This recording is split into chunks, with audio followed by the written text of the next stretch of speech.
அவருடைய அந்த 21 நிமிஷ பேச்சை சகிக்க முடியாமல் கேட்டேன். நான் வந்து ஒரு விமர்சகனாக தெரிஞ்சுக்கணுமேன்றதுக்காக.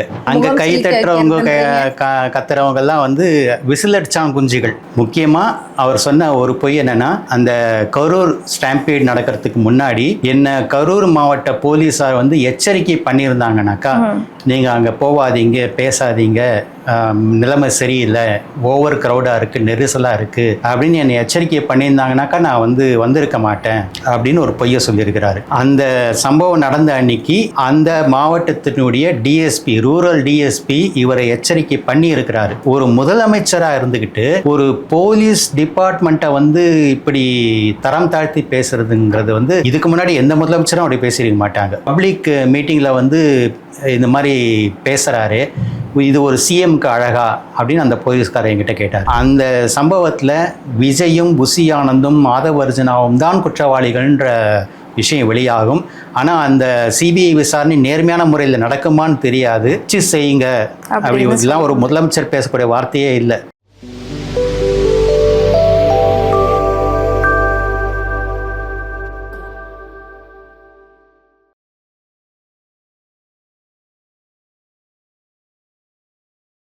ஹாய், ஹலோ, வணக்கம் வீரா மீடியா நேயர்களே. நான் உங்கள் தொகுப்பாளனி லோகசுச்சி. இன்னைக்கு சினிமா மற்றும் அரசியல் பற்றி நம்மிடையே பேசுறதுக்காக அரசியல் விமர்சகர் வித்தகன் சேகர் அவர்கள் நம்மிடையே இணைந்திருக்காரு. பல்வேறு விஷயங்கள் அரசியல் குறித்து பேச போறோம், வாங்க பேசலாம். வணக்கம் சார். வணக்கம் நேயர்களுக்கு அன்பு வணக்கம்.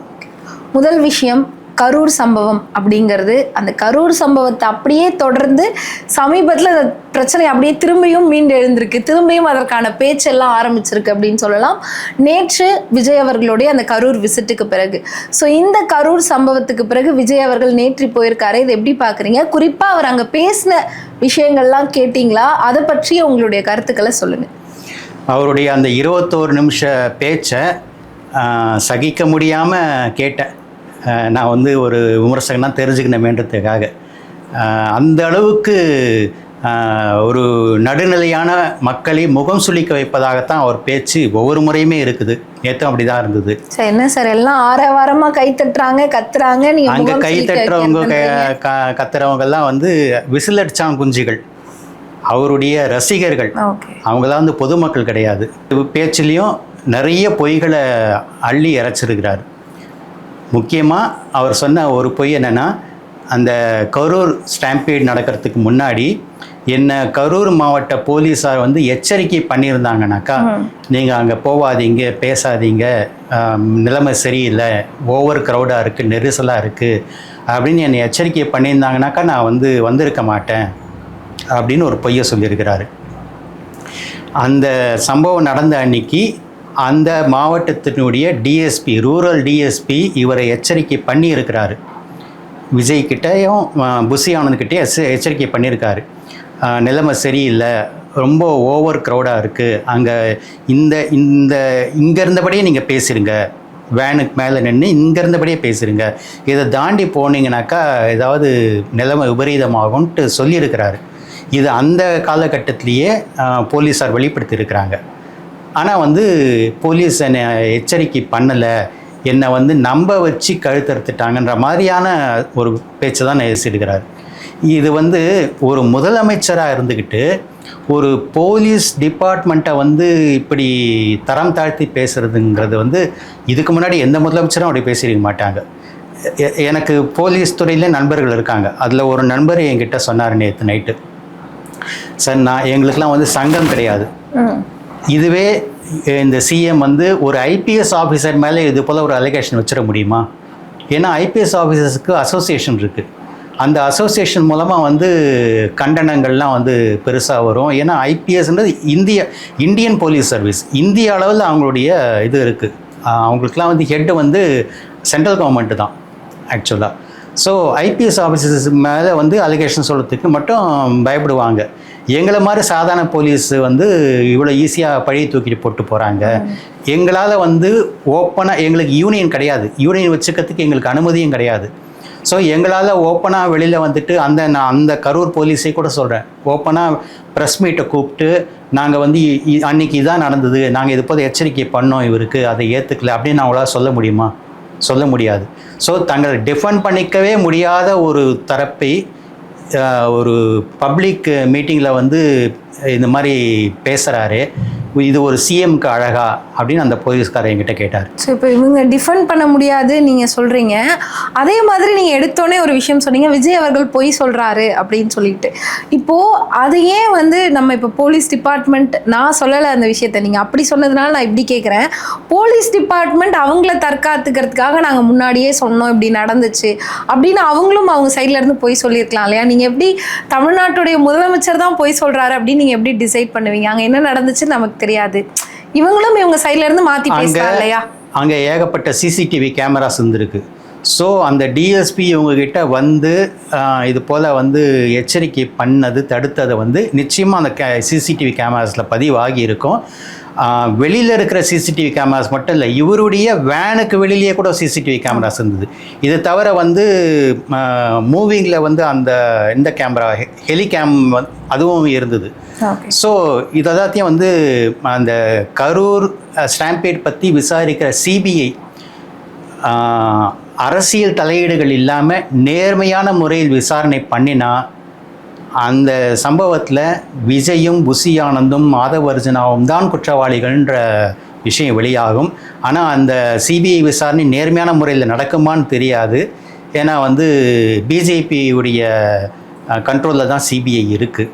ரெண்டாவது, இப்படி ஒரு விசாரணை அமைப்புக்கிட்ட, ஒரு இன்வெஸ்டிகேட்டிங் ஏஜென்சி கிட்ட கேஸ் பெண்டிங்கில் இருக்கும்போது ஒரு முதலமைச்சராக இருந்துக்கிட்டு இவங்க தான் தப்பு பண்ணாங்கன்னு சொல்லிட்டு போலீஸ், அந்த கரூர் மாவட்ட போலீஸ் தான் தப்பு பண்ணாங்க, அவங்கள தப்பு பண்ண தூண்டினது வந்து திமுக ஆளுங்கட்சி. அவர் அந்த மாதிரி எங்கேயுமே சொல்ல சார். அவங்க இத பெரம்பூர் போலீசார் எங்களை தடுத்தாங்க, அந்த மாதிரி கரூர் போலீசார் தடுத்திருக்கலாம் சொன்னாரு. இது அவங்க தப்பு, அவங்களால தான் இப்படி ஒன்று நடந்துச்சு. நேரடியாக பேரை சொல்லனாலும் அந்த கரூர் மாவட்ட போலீஸாரே அந்த மாதிரி வந்து என்னை நம்ப வச்சு நாடகமாட செஞ்சது யாருங்கிறது உங்களுக்கே தெரியும் அப்படின்னு சொல்லிட்டு. அப்போ ஆட்சியில் இருந்தது யார்? திமுக தானே. அந்த போலீஸை வந்து இன்ஃப்ளூயன்ஸ் பண்ணக்கூடிய அதிகாரம் யார்கிட்ட இருந்தது? திமுக கிட்ட தானே. அப்போது அவர் திமுகவை தான் சொல்கிறாருன்றது அது நேரடியாக சொல்லாவிட்டாலும் அது அப்படி தான் வந்து எல்லாரும் தெரிஞ்சுக்க முடியுது பொருளை. ஸோ இப்படி வந்து ஒரு இன்வெஸ்டிகேட்டிங் ஏஜென்சியில் கேஸ் பெண்டிங்கில் இருக்கும்போது ஒரு முதலமைச்சராக இருந்துக்கிட்டு இந்த கேஸில் இதான் நடந்தது அப்படின்னு இவர் சொல்கிறதுங்கிறதே வந்து ரொம்ப தவறான ஒரு விஷயம். இன்னொரு முக்கியமான விஷயம், விஜய் பேசின பேச்சுகள் மட்டும்தான் பல மீடியாக்கள்லேயும் வந்து திரும்ப திரும்ப வந்துக்கிட்டு இருக்குதே தவிர ஒரு முக்கியமான டெவலப்மெண்ட் நேற்று நடந்துருக்குது. அதை வந்து அது மீடியாவில் அதிகமாக இது ஃப்ளேரப் ஆகலை. இப்போது இனிமேல் ஃப்ளேரப் ஆகும்னு நினைக்கிறேன். என்னென்னா, இவர் வந்து கரூரில் இடைத்தேர்தல் வரப்போகுது அப்படின்னு யூகிச்சு தான் இடைத்தேர்தல் பிரச்சாரமாகத்தான் கரூருக்கு போய் பேசியிருக்காரு. நேற்று கடைசியில் முடிக்கும்போது கூட சொன்னார், இடைத்தேர்தலில் காட்டுங்க, வச்சு செய்யுங்க அப்படி. இதெல்லாம் ஒரு முதலமைச்சர் பேசக்கூடிய வார்த்தையே இல்லை. அதை வந்து அவர் பேசியிருக்கிறாரு. ஆனால் இதுக்கு பிறகு 2 மணி நேரம் கழித்து ஹைகோர்ட்டில் ஒரு தீர்ப்பு வந்திருக்கு. கரூர் உள்பட இந்த சுமாராக ஒரு 6 தொகுதிகள் எம்எல்ஏக்கள் ராஜினாமா பண்ணியிருக்காங்க இல்லையா, அந்த தொகுதிகளில் இப்போது தேர்தல் நடத்துவதற்கான அறிக்கையை தேர்தல் ஆணையம் வெளியிடக்கூடாதுன்ட்டு ஒரு இன்டரிம் ஆர்டரை சென்னை ஹைகோர்ட்டு 2 நீதிபதிகள் அடங்கிய பெஞ்சு தீர்ப்பு அளிச்சிருக்கிறாங்க. தீர்ப்பு அளிச்சுட்டு இந்த கேஸுடைய விசாரணையை, ஏன்னா இவர் வந்து குதிரை பேரம் செஞ்சு தான் எம்எல்ஏக்களை விலைக்கு வாங்கியிருக்கிறாரு. ஸோ அவங்களே திரும்பவும் வந்து தன் கட்சி சார்பாக நிற்க வச்சு ஜெயிக்க வைக்கிறதுக்கு பிளான் பண்ணுறாரு. இது வந்து ஜனநாயகத்தை கேலி கூத்தாக்குற செயல். இதனால் எலெக்ஷன் கமிஷனுக்கு எவ்வளவு தண்ட செலவு ஏற்படுது அப்படின்லாம் வந்து கேஸ் போட்டிருக்கிறாங்க. அந்த கேஸை விசாரித்த நீதிபதிகள் தான் இப்படி ஒரு தீர்ப்பை கொடுத்து இந்த கேஸுடைய விசாரணையை வந்து இந்த ஜூலை மாத இறுதிக்கு தள்ளி வச்சுருக்கிறாங்க. ஸோ இந்த கேஸில் வந்து இடைத்தேர்தல்கள் நடத்தக்கூடாது. அப்படி நடத்தினாலும் அதே ரிசைன் பண்ணின அதே எம்எல்ஏக்கள் திரும்ப அவங்க நிற்க அனுமதிக்கக்கூடாதுன்ற ஒரு நியாயமான தீர்ப்பு வரும்ன்ட்டு மக்கள் எதிர்பார்க்குறாங்க. ஓகே சார், இப்போ அதே மாதிரி இன்னொரு விஷயம் பார்த்தீங்க அப்படின்னா, இந்த கரூர் சம்பவத்தில் இறந்தவங்களுடைய குடும்பத்திற்கு அரசு வேலை வழங்குவது, இதற்கு வந்து ஒரு பக்கம் எதிர்ப்பும் இருக்குது, ஒரு பக்கம் ஆதரவும் இருக்குது. இதை நீங்கள் எப்படி பார்க்குறீங்க? அதாவது ஒரு பிரச்சனை, ஒரு ஆக்சிடெண்ட்டில் பலியானவங்களுக்கு அவங்களுடைய குடும்பத்துக்கு அரசு வேலை வழங்குறது சரியா தவறா? உங்களுடைய கருத்து என்ன? ஆக்சிடெண்ட்டை பலியாகிறவங்க எண்ணிக்கை ஒரு வருஷத்தில் சராசரியாக 100க்கும் மேற்பட்ட சம்பவங்கள் நடந்துக்கிட்டு தான் இருக்குது. உதாரணத்துக்கு இப்போது கள்ளச்சாராயம் குடித்து செத்து போனாங்க கடந்த வருஷம். அவங்க குடும்பங்களுக்கு 10 லட்ச ரூபாய் அரசு நிதியை கொடுத்தாங்க. அதுவே வந்து விமர்சனத்துக்குள்ளாச்சு. அவங்க கொழுத்து போய் கள்ளச்சாராயம் குடித்து செத்து போனாக்கா அவங்க குடும்பத்துக்கு எதுக்கு அந்த பணம் கொடுக்கணும், அவங்க என்ன தியாகியா அப்படின்ட்டு கேள்வி கேட்டாங்க. ஆனால் அதை விட மோசமான செயல் இந்த மாதிரி அரசு வேலையை தூக்கி கொடுத்துருக்கிறதுங்கிறது. இத்தனை இளைஞர்கள் இளைஞர்கள் படித்தவங்க ராப்பகலாக கண்முழிச்சு படித்து கஷ்டப்பட்டு அதுக்கு தங்களை தயார்படுத்திகிட்டு இருக்கிறாங்க. ஒரு வருஷத்தில் வந்து அந்த இளைஞர்கள் அத்தனை பேருக்கும் கவர்மெண்ட் இதில் எம்ப்ளாய்மெண்ட் எக்ஸ்சேஞ்சில் வர பதிவு பண்ணிட்டு தான் வந்து அவங்க இதுக்கு ப்ரிப்பேர் ஆகுறாங்க. எம்ப்ளாய்மெண்ட் எக்ஸ்சேஞ்சில் பதிவு பண்ணினாங்க எத்தனையோ லட்சக்கணக்கான பேருக்கு வேலை கொடுக்க முடியாத சூழ்நிலை தான் நிலவுது. இந்த நிலையில் அதிலேருந்து ஒரு 31 32 வேலைகளை வந்து தூக்கி அந்த நபர்களுடைய குடும்பங்களுக்கு கொடுத்துருக்காரு. ஸோ அந்த 32 வேலைகள் இந்த நேர்மையான முறையில் கடினமாக தங்களை தயார் செய்து கொண்டிருந்த ஆஸ்பிரன்ஸுக்கு தடுக்கப்பட்டிருக்கு. அவங்களுக்கு அந்த நேர்மையான நியாயமான வாய்ப்பு தடுக்கப்பட்டு கவர்மெண்ட்டுடைய எம்ப்ளாய்மெண்ட் எக்ஸ்சேஞ்சில் பதிவு பண்ணினவங்களுக்கு தான் அந்த வேலையை கொடுக்கணும். அந்த 31 பேரும் பதிவு பண்ணியிருக்காங்களா? ரெண்டாவது, கூட்டத்தில் செத்து போனவங்களுடைய குடும்பங்களுக்கு தானே கொடுக்குறாங்க, கருணை அடிப்படையில் கொடுக்கக்கூடாதான்னு கேட்குறீங்க. இது போல் சாவுகள் எவ்வளவோ நாட்டில் நடந்துக்கிட்டு தான் இருக்குது. இப்போ உதாரணத்துக்கு நாய்க்கடியால் செத்து போகிறவங்க எண்ணிக்கை ஒவ்வொரு வருஷமும் நம்ம தமிழ்நாடு உள்பட நடந்துக்கிட்டு தான் இருக்குது. சுப்ரீம் கோர்ட்டே நாய்களை வந்து கட்டுப்பாட்டுக்குள்ளே வைக்கணும், அதை சுதந்திரமாக தெரிய விடக்கூடாது, நாய்க்கு கண்ட இடங்களில் சோறு போடக்கூடாது, ஒரு கன்ஃபைன்மெண்ட் ஜோனில் மட்டும்தான் நாய்களுக்கு உணவு கொடுக்கணும், மற்ற இடங்களில் உணவு கொடுக்கக்கூடாதுன்னு சுப்ரீம் கோர்ட் ஆர்டர் இருக்குது. அதை கூட வந்து இந்த தமிழ்நாடு கவர்மெண்ட் உள்பட பல மாநில அரசாங்கங்களும் பின்பற்றுவதில்லை. என்னை போன்ற எத்தனையோ பேர்கள், நடுத்தர வர்க்கத்தினர், ஏழை எளிய மக்கள் அன்றாடம் நாய் பிரச்சனைகளை சந்திக்கிறோம். எத்தனையோ பேர் நாய் கடித்து செத்து போகிறாங்க. நாய்களை சுதந்திரமாக நடமா விட்டுறது வந்து அரசாங்கத்தினுடைய தவறு. அரசாங்கத்தினுடைய தவறுனால பல பேர் செத்து போகிறாங்க. அப்போ அந்த செத்து போகிறவங்களுடைய குடும்பங்களுக்கு இந்த அரசு வேலையை கொடுப்பீங்களா? இப்படி கொடுக்க ஆரம்பித்தாக்கா அதுக்கு ஒரு எல்லை இருக்குமா? அதே போல் கள்ளச்சாராயம், அதுக்கும் வந்து அரசு தான் காரணம். அரசுனுடைய ஒரு அலட்சியம் காரணமாக தான் கள்ளச்சாராயம் சாவுகள்ன்றது ஏற்படுது. அப்போ கள்ளச்சாராயம் குடிச்சு செத்து போனால் அவங்களுக்கும் அது அவங்க குடும்பத்துக்கும் அரசு வேலையை கொடுக்கலாமா? இப்படி அது ஒரு முடிவு இல்லாமல் போய்கிட்டே இருக்கும். ரொம்ப தவறான முன்னுதாரணம் இது. இந்த மாதிரி இருக்கிறவங்களுக்கு அரசு வேலை அப்படிங்கிறது ஒரு சரியான விஷயமா அப்படிங்கிறது இப்பயும் கேள்வியாக தான் இருக்குது. அதனால தான் இப்போ வந்து கோர்ட் சைட்லேயுமே அதை தற்காலிக வேலையாக கொடுத்துருக்காங்க. ஸோ இந்த பிரச்சனைக்கெல்லாம் தீர்வு கண்ட பிறகு, சிபிஐ விசாரணைலாம் நீங்கள் சொன்ன மாதிரி முடிஞ்ச பிறகு இந்த வேலை அப்படிங்கிறது நிரந்தரமாகுதா இல்லையா அப்படிங்கிறது தெரியும். இதுக்கடுத்து விஜய் அவர்களுடைய இந்த 60 நாள் ஆட்சி, அதுவும் அது குறிப்பிட்ட இந்த கரூர் சம்பவத்தில் அவர் பேசின ஒரு விஷயம், லஞ்சமே கேட்கறது கிடையாது, எந்த கவர்மெண்ட் ஆஃபீஸில் போனாலும் எங்களுக்கு மரியாதை கொடுக்குறாங்க தம்பி, எல்லாமே மாறி இருக்கு அப்படிங்கிற மாதிரி ஒரு விஷயத்த அவர் சொன்னார். இதை நீங்கள் எப்படி பார்க்குறீங்க? நீங்கள் வந்து ஒரு அரசியல் விமர்சகர் அப்படிங்கிறதையும் தாண்டி வெகுஜன மக்களில் ஒருத்தராக இருக்கீங்க. உங்களுக்கு இந்த அரசு அலுவலகங்களில் எல்லாம் மாறிடுச்சுன்னு தோணுதா? இந்த லஞ்சம்லாம் வாங்காமல் இருக்காங்களா? உங்களுக்கு எப்படி இருக்கு விஜய் அவர்கள் சொன்ன இந்த ஸ்டேட்மெண்ட் உண்மையா? துருக்கிய பழமொழி ஒன்று நினைவுக்கு வருது.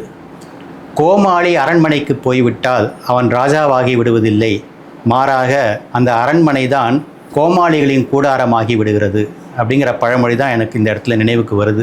தமிழ்நாட்டினுடைய நிலைமையை நினைக்கும் போது இதை நான் வந்து ஒரு வேடிக்கைக்காக சொல்ல ரொம்ப வேதனையோட. விஜய் அவர்களை கோமாளின்றீங்களா? யாரை சொல்ல வரீங்க? அது பார்க்குற மக்களுக்கு புரியும், பார்க்குற மக்களுக்கு புரியும். இதை நான் வந்து ரொம்ப வேதனையோட, ஒரு தமிழ்நாட்டு குடிமகனாக ரொம்ப வேதனையோடு நான் பதிவு பண்ணுறேன். ஃபஸ்ட்டு வந்து ஊழல் ஒழிஞ்சிடுச்சான்னு கேட்டாக்கா இல்லை. முதலாவது விஷயம், மாற்று கட்சியிலேருந்து, குறிப்பாக அதிமுகலேருந்து பல எம்எல்ஏக்கள் இந்த டிவிகேக்கு வந்து அவங்களுடைய எம்எல்ஏ பதவிகளை ராஜினாமா பண்ணிட்டு வந்து சேர்ந்துட்டுருக்குறாங்களே, அவங்கெல்லாம் என்ன எம்ஜிஆரை வந்து விஜயை வந்து எம்ஜிஆராக நினச்சி சேர்றாங்களா, இல்லை விஜயை வந்து ஜெயலலிதா அம்மாவாக நினச்சி சேர்றாங்களா? அவங்க எந்த வகையில் அவங்க இழுக்கப்படுகிறார்கள் இந்த டிவிகேக்குள்ள ஆளுங்கட்சிக்குள்ளே எந்த வகையில் அவங்க தூண்டில் போட்டு இழுக்கப்படுகிறார்கள் என்பதை பல அரசியல் விமர்சகர்களும் பேசிட்டாங்க. பொன்ராஜ் சார், ஐயநாதன் சார், அந்த மாதிரி பல அரசியல் விமர்சகர்களும் பேசிட்டாங்க. பார்க்குற மக்களுக்கும் புரியும். ஸோ இதுவே ஒரு ஊழல் தான்.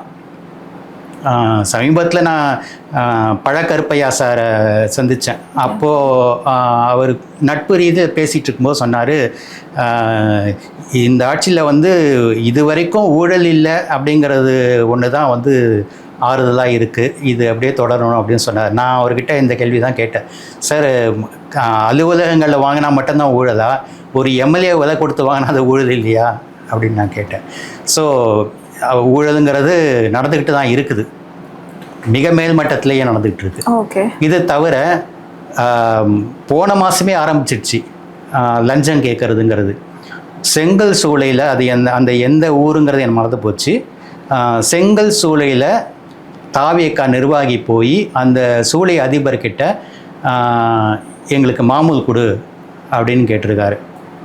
மாமூல் கொடுக்கலன்றதுக்காக அவரை அட்டாக் பண்ணியிருக்கிறாங்க. அதுக்கப்புறம் வந்து புகார்கள் கொடுக்கப்பட்டு அந்த தாவேகா நிர்வாகி கட்சியை விட்டு தற்காலிக இடைநீக்கம் சஸ்பெண்ட் பண்ணியிருக்காங்கன்னு கேள்விப்பட்டேன். ஆனால் இது போல் பல தவறுகள் நடந்துக்கிட்டு தான் இருக்குது. இந்த 100 நாள் வேலைவாய்ப்பு 100 நாள் வேலைவாய்ப்பு திட்டத்தில் வந்து வேலை கொடுக்கறதுக்கு சில தாவேகா நிர்வாகிகள் அந்த ஏழை எளிய மக்கள்கிட்ட லஞ்சம் கேட்குறதாக கூட 2 நாளைக்கு மேலே செய்திகளை படித்தேன். ஒரு மூதாட்டி ஒருத்தவங்க கூட பேசியிருந்தாங்க. அந்த மாதிரி ஏழை எளிய மக்கள்கிட்ட கூட வந்து லஞ்சம் கேட்குறாங்க அப்படின்ட்டு செய்திகள் வந்துட்டு இருக்கு. எல்லாத்தையும் தாண்டி லேட்டஸ்ட்டாக அரசு வக்கீலை நியமிப்பதற்கு லஞ்சம் கேட்கிறார்கள், இந்த ஆட்சியில் லஞ்சம் கேட்கிறார்கள் அப்படின்ட்டு ஹைகோர்ட்டில் ஒரு கேஸ் போடப்பட்டிருக்கு. இந்த கேஸை போட்டிருக்கிற வக்கீல் யாருன்னு சொன்னால் டிவிகேல மெம்பராக இருக்கிற ஒரு வக்கீல், ஒரு பெண் வக்கீல். அவங்க பேர் ஞான சௌந்தரியம் என்னமோ, ஒரு பெண் வக்கீல், டிவிகேவை சேர்ந்தவங்க. அவங்களே கேஸ் போட்டிருக்காங்க இந்த ஆட்சியில் அரசு ஏன்னா ஹைகோர்ட் மட்டும் இல்லாமல் பல மாவட்ட நீதிமன்றங்கள், மேஜிஸ்ட்ரேட் கோர்ட்டுகள்லாம் இருக்குது. எல்லா இடத்துலையும் வந்து அரசு வக்கீல்கள் நியமனம் பண்ணுவாங்க. அந்த அரசு வக்கீல்கள் நியமனத்துக்கு சுமாராக ஒரு 5 லட்சம் ரூபாய் லஞ்சம் கேட்கப்படுகிறது. லஞ்சம் வாங்கிட்டு பல போஸ்டிங்ஸ் கொடுத்துருக்குறாங்க அப்படின்ட்டு ஹைகோர்ட்டில் கேஸ் போடப்பட்டிருக்கு. அந்த கேஸ் பெண்டிங்கில் இருக்குது. இதை விட வேறு என்ன உதாரணம்? இந்த 60 நாட்கள் கூட முடியல இன்னும், இதுக்குள்ளவே இவ்வளவு லஞ்ச ஊழல் புகார்கள். ஊழல் அப்படின்னு சொல்லும்போது கண்டிப்பாக இந்த 60 நாட்களுக்குள்ளே நம்ம அதை வந்து டிசைட் பண்ணிட முடியாது. இவ்வளோ நடந்திருக்கு, இப்படி நடந்திருக்கு. அண்ட் அதை டிசைட் பண்ணுறதை விட நம்மளால் நிரூபிக்கவும் முடியாது கண்டிப்பாக என்ன நடந்துக்கிட்டு இருக்கு அப்படிங்கிறது. இந்த ஆட்சி கிட்டத்தட்ட ஒரு 4 வருடங்கள் கடந்து தான் இது ஊழல் பண்ணுறாங்களா பண்ணலையா, எந்த அளவு இவங்க வந்து உண்மையாக இருக்காங்க மக்களுக்கு அப்படிங்கிறது நமக்கு தெரிய வரும். அரசியல் சார்ந்து பல்வேறு விஷயங்கள் உங்கள் கூட பேசினதில் மகிழ்ச்சி சார். உங்களுடைய கருத்துக்களையும் நேரத்தையும் எங்கள் கூட பகிர்ந்துக்கிட்டதில் ரொம்ப மகிழ்ச்சி. நன்றி. நேயர்களுக்கும் நன்றி. மக்களே, அரசியல் சார்ந்து பல்வேறு விஷயங்கள் இன்னைக்கு பேசியிருக்கோம். இந்த மாதிரி அடுத்தடுத்து பல நிகழ்ச்சிகள் வர இருக்கு. அரசியல் சார்ந்து இன்னும் நிறைய விஷயங்கள் தெரிஞ்சுக்கணும் அப்படின்னா மறக்காம வீரா மீடியாவை சப்ஸ்கிரைப் பண்ணிக்கோங்க. அதே மாதிரி இன்னொரு நிகழ்ச்சியில் உங்களை சந்திக்கிறேன். Until then, bye. This is லோகசுச்சி.